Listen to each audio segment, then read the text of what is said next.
Hello, students, and welcome to Chapter 40.4. This is the final countdown. Well, final element. Anyways, Chapter 40.4, Crossing Boundaries. This is understanding the feminist movement and issues, efforts, and successes during this time period, post-World War II and into the 1990s. And then understand major migration movements, both internal and external, along with causes for this stuff. So let's start. This is going to be a kind of quick one. Displaced from jobs by returning soldiers after World War II, women in industrialized nations agitate for equal opportunities, which is kind of semi-inaccurate, in particular in the United States. Although they were displaced from certain jobs, women stayed in the workforce, so there was no drop-off in the amount of women working in the workforce as percentage-wise. They just had different jobs and different opportunities. They wanted to stay working. Or else they needed to stay working, whichever the case might be, but they were working. Also, demand for control over their bodies. They wanted access to birth control because a woman who's pregnant, well, they're not really going to be working in the same capacity as a man.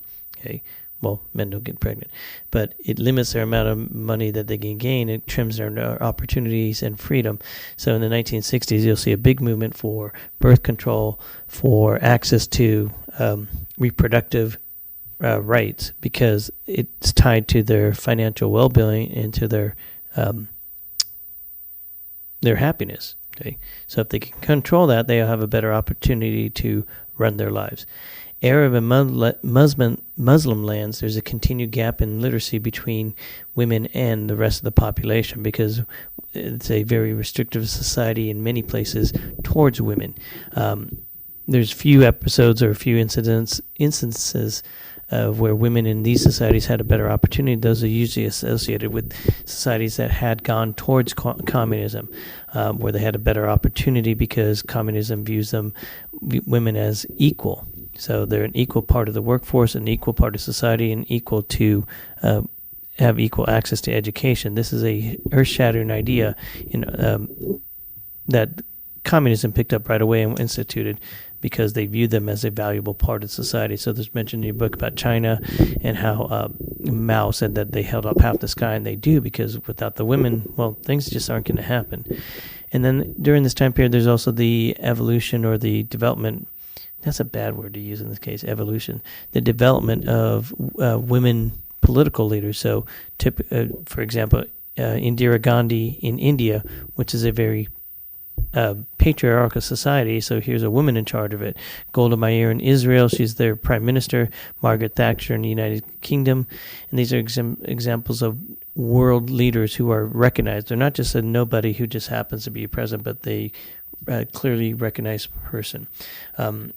So I'm taking a look at some of the last things here, and then in particular, there's the idea of, I should have put in the PowerPoint, the domesticity and abuse that exists in certain places, going back to tying into in many of the Arab and Muslim lands, women became relegated to second-class or third-class citizens because of the cultural baggage that's associated with this thing. In certain places, for example, in China, women were frowned upon, not so much because of their inability to work or anything like that, but because the women don't carry the family name, and so the one-child policy, well, if you had one child who came out and was a girl, you would do what you can to either get another kid, or oftentimes there was the sending the baby down the river type of things, or getting rid of them, the missing girls in society. So this is kind of this, to me, it's a little bit sick that they would do this, but it's understandable in some cases that, this is what that led to.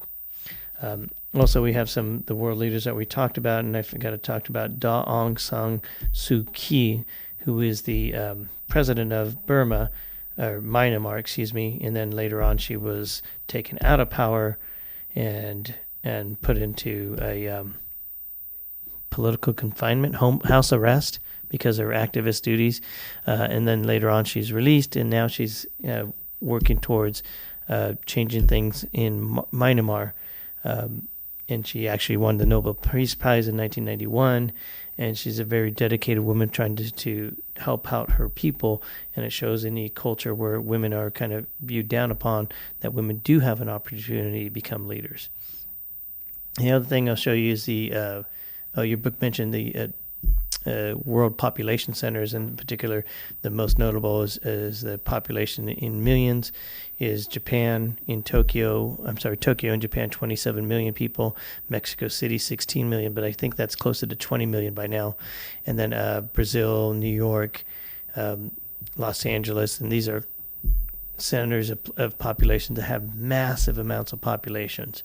So be aware of these massive cities, and they're essentially mini states with all their commercialism and aspects of the society running this huge populations that are in urban centers.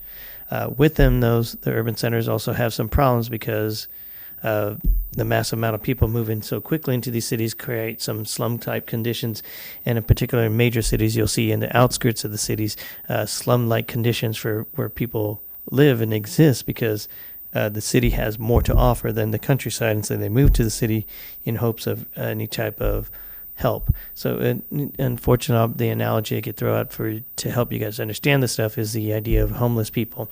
You don't see a lot of homeless people in our nice white suburban community where we live because you just don't. But if you move to downtown or you go towards downtown, you will see the homeless encounters, homeless encampments, underneath the bridges and stuff like that, unfortunately. So they're on the edge of these urban cities because there's more opportunity for them to succeed or to get by in these centers.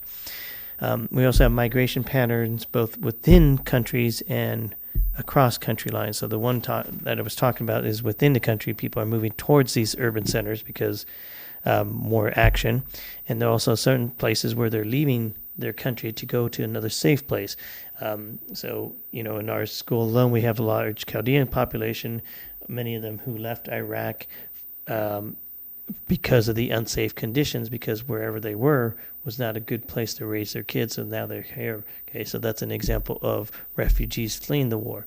Also, you have a whole bunch of people leaving the area because of poverty. You have in your book, I think there's a picture of the Afghan refugee camp and people who left Afghanistan because there's a war going on. It's unsafe, and they're going to another place. Okay, and then a last little tidbit that comes in is the idea of tourism being increasingly common in 21st century, which is a rarity to other times. Up until this time, only really wealthy people went on a worldwide trip or on a world trip to other countries of substance. And very few people made any trip outside of the United States or outside of their home country, maybe down to the big city or something like that. But now it's a commonplace thing for people to travel this stuff, and tourism has become an increasing aspect of society where more and more groups are seeing this stuff and having an opportunity to travel, and it's become a major business. And one of the things they go to other places is to see the culture. So hopefully this might spread into a cultural acceptance or understanding with other groups. And at this time, I will now announce that we are done with chapter 40.4, our last chapter.